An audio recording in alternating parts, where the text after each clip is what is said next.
የሚመስል ድል ባገኘበት በኤቨርተን ጨዋታ ላይ የተፈጠረው ነገር አርሰናል ሻምፒዮን የሚሆን ከሆነ ከአመታት በኋላ የአርሰናል ደጋፊዎች ማክስ ዳውማን ያስቆጠረውን ሁለተኛ ጎል መልሰው መላልሰው የሚያዩት ከነዛ አይኮኒክ ሞመንቶች መካከል አንዱ ተደርጎ የሚቆጠር አጋጣሚ ይመስለኛል።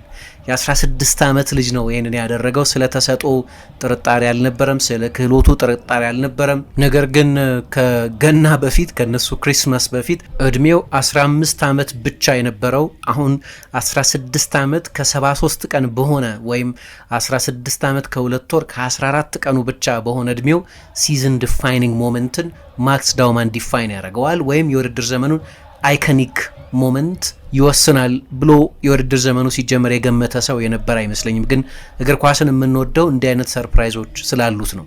አርሰናል ኤቨርተንን 2-0 ካሸነፈ በኋላ 7 ጨዋታ ነው የቀረው። የነጥብ ልዩነቱ 9 ነው እና በጣም ትልቅ ይመስላል። ብዙ ጨዋታዎች እንዳሉ አውቃለሁ።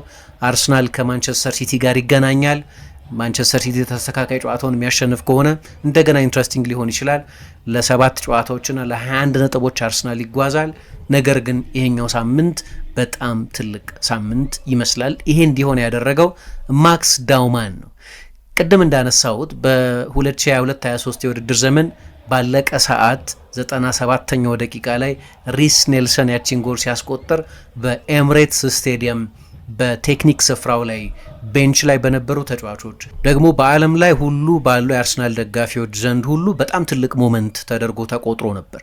ያንን የሚያስታውሰን አይነት ስሜት ነው ከማክስ ዳውማን ጎል መቆጠር በኋላ የነበረው። ግን ትልቅ ልዩነት አለ። ያኔ ሪስ ኔልሰን የማሸነፊያውን ጎል ባስቆጠረ ጊዜ 12 ጨዋታዎች ሊጉ ይቀሩት ነበር።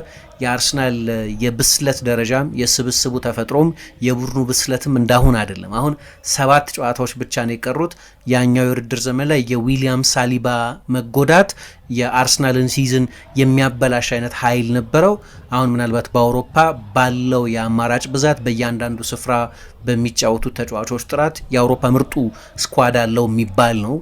በ3 በ4 ሲዝኖች ባትል ሃርድንድ በሆነ በልምድ በበሰለ ስብስቡ ምክንያት ምናልባት የዛሬ 3 ዓመት የነበረው አይነት መንሸራተት የሚገጥመው የማይመስል ቡድን እና ደግሞ የተከታዩም ሁኔታ ማንቸስተር ሲቲ ያኔ ትሬብል ያሸነፈበት የጓርዲዮላ የእንግሊዝ የአሰልጣኝነት ታሪክ ቤስቱ ሲዝን የነበረበት ወቅት ስለነበር የአርሰናልም ሁኔታ የማንቸስተር ሲቲም ሁኔታ የፕሪሚየር ሊጉም ሁኔታ የፉክክሩም ባህሪ የቡድኖቹም ወቅታዊ አቋም እንደዛ አይነት ስሊፕ አፕ የሚኖር እንዳይመስል የሚያደርግ አይነት ነው።